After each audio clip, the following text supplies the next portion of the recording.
अस्त्र दुखी थी क्योंकि उसके कोई संतान नहीं थी। उसने प्रार्थना की और परमेश्वर ने उसे एक पुत्र दिया जिसका नाम शमूएल रखा गया। वह बहुत आभारी हुई, इसलिए उसने शमूएल को परमेश्वर की सेवा के लिए अपहरण कर दिया। अस्त्र ने अपने छोटे बेटे शमूएल को ताबू मंदिर में गायक एली के पास छोड़ दिया। शमूएल बूढ़े और अंधे शाली की मदद करता था। वह ताबू में ही सोता था जबकि एली पास के कमरे में ही सोते थे। एक रात शमूएल ने किसी को अपना नाम पुकारते सुना। वह उठकर एली के पास दौड़ा और बोला, मैं यहाँ हूँ। एली ने कहा, मैंने तुम्हें नहीं बुलाया, वापस जाकर सो जाओ। शमूएल धीरे से वापस बिस्तर पर चला गया। फिर उसने अपना नाम पुकारे जाना सुना। शमूएल दौड़कर एली के पास आया और बोला, मैं यहाँ हूँ। एली ने नींद में हाँ भरते हुए कहा, मैंने तुम्हें नहीं बुलाया, वापस जाकर सो जाओ। जब शमूएल ने तीसरी बार अपनी आवाज़ सुनी तो एली ने समझा कि यह प्रभु की आवाज़ है। एली ने कहा, अगर वह फिर से बुलाए तो कहना। बोले, प्रभु आपका दास सुन रहा है। और शमूएल ने वैसा ही किया। परमेश्वर ने कहा, शमूएल, क्या तुम मेरे भविष्यद्वक्ता बनोगे और मेरे वचन लोगों तक सच्चाई के पहुँचाओगे? शमूएल ने उत्तर दिया, हाँ, मैं करूँगा। और उसने वैसा ही किया जब तक वह बूढ़ा नहीं हो गया। इस्राएल का पहला राजा शाऊल था। राजा शाऊल ने परमेश्वर की आज्ञा नहीं मानी, इसलिए परमेश्वर ने भविष्यद्वक्ता शमूएल से कहा, यीशु नाम के एक आदमी को ढूंढो, उसके बेटे में से एक नया राजा बनेगा। शमूएल को बेथलेहम में यीशु मिला। उसने यीशु के साथ बेटे को देखा। वे सुंदर और बलवान लग रहे थे। उसने नहीं, परमेश्वर ने कहा, मुझे रूप रंग की परवाह नहीं, मुझे परवाह है कि इंसान में दिल में क्या है। यीशु ने अपने सबसे छोटे बेटे दाऊद को बुलाया, जो खेतों में भेड़ चरा रहा था। यरूशलेम ने उसे देखा और परमेश्वर ने कहा, यही है। इस प्रकार का दाऊद को नया राजा भविष्यद्वक्ता किया गया।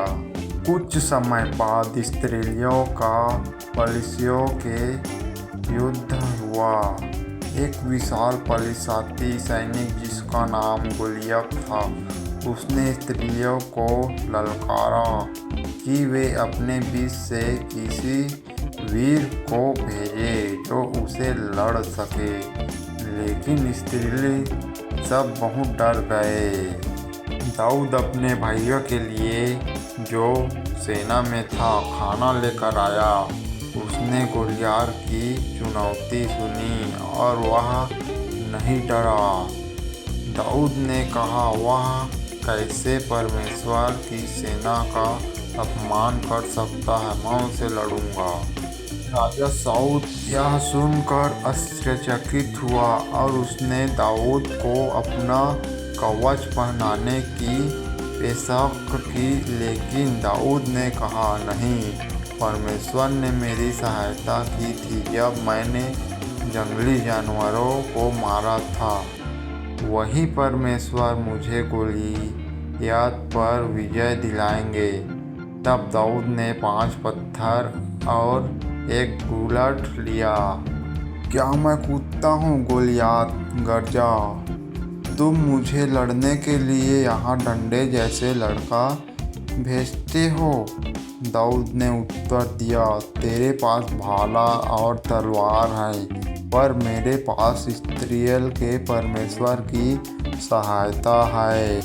दाऊद ने एक पत्थर गोफन में रखा और उसे घुमाकर फेंक दिया। वह पत्थर गोलियकार के माथा पर लग गया और वह जमीन पर गिर पड़ा। स्त्रियों ने पलाशियों को हरा दिया। परमेश्वर की मदद से दाऊद एक महान नायक बन गया। दाऊद एक महान राजा बन गया। उसके बाद उसका पुत्र सुलेमान राजा करने लगा। लेकिन सुलेमान की मृत्यु के बाद परमेश्वर की प्रजा के बहुत से बुरे राजा हुए। राजा अहवा उनमें से सबसे बुरा था। उसकी पत्नी इजेबेल झूठी बोल देता बाल की उपासना करती। इजेबेल ने अब्राहम और परमेश्वर की प्रजा को भी बाल की पूजा करने के लिए उकसाए। अपने पापों के कारण परमेश्वर ने कई वर्षों तक पानी रोक दी। फिर परमेश्वर ने अपने भविष्यवक्ता एलिय्याह को राजा अहब्बा के पास भेजा। एलिय्याह ने कहा, तुमने परमेश्वर की आज्ञा नहीं मानी और बाल की उपासना की है। सबको इकट्ठा करो, यहाँ तक कि बाल के भविष्यवक्ताओं को भी, और मुझसे कमेल पर्वत पर मिलो। मैं सिद्ध करूँगा कि सच्चा परमेश्वर कौन है। सब लोग उस पर्वत पर इकट्ठा हुए। तब एलिय्याह ने लोगों से कहा, निर्णय कर लो, यदि यहोवा ही परमेश्वर है तो उसी का अनुसरण करो। लेकिन यदि आज बाल अपने को सिद्ध कर दे तो उसका अनुसरण करना। बाल के भविष्यवक्ता और मैं, हम दोनों एक एक बैल की बलि चढ़ाएंगे, उसे वेदी पर रखेंगे और प्रार्थना करेंगे। जो परमेश्वर आएगा भेजकर उस बलि को जला देंगे, वही सच्चा परमेश्वर होगा। पहले प्रार्थना की। उन्होंने सुबह से बाल को पुकारा पर कोई आग नहीं आई। एलिय्याह हंसकर बोला, शायद बाल सो रहा है, और जोर से पुकारो। तो बाल के भविष्यवक्ताओं ने दोपहर भर और भी ऊंची आवाज में चिल्लाया, फिर भी कुछ नहीं हुआ। एलिय्याह ने एक वेदी बनाई। उसने उस पर बैल और लकड़ियां रखी। फिर वेदी के चारों ओर एक पानी खाई खोदी। उसने सब चीज़ों पर इतना पानी डालवाया कि नाली भी पूरा भर गया। एलिय्याह ने प्रार्थना की। तुरंत स्वर्ग से आग गिरी। उस आग ने बैल, लकड़ियां, पत्थर और यहाँ तक कि पानी तक जला डाला। लोग घुटनों पर गिर पड़े और चिल्ला कर बोले, यहोवा ही परमेश्वर है, वही सच्चा परमेश्वर है। परमेश्वर की प्रजा ने उसकी आज्ञा नहीं मानी, इसलिए परमेश्वर ने उसके शत्रुओं को उन पर विजय पाने दी। दुश्मनों ने यरूशलेम को नष्ट कर दिया और बहुत से यहूदियों को बंदी बनाकर अपने देश बबूल ले गया। दानियेल बबूल में रहने वाले यहूदियों में से एक था। वह परमेश्वर पर भरोसा करता था और दिन में 3 बार उसकी प्रार्थना करता था। परमेश्वर ने दानियेल को आशीष दिया और वह उस देश में एक शरणार्थी नेता बन गया।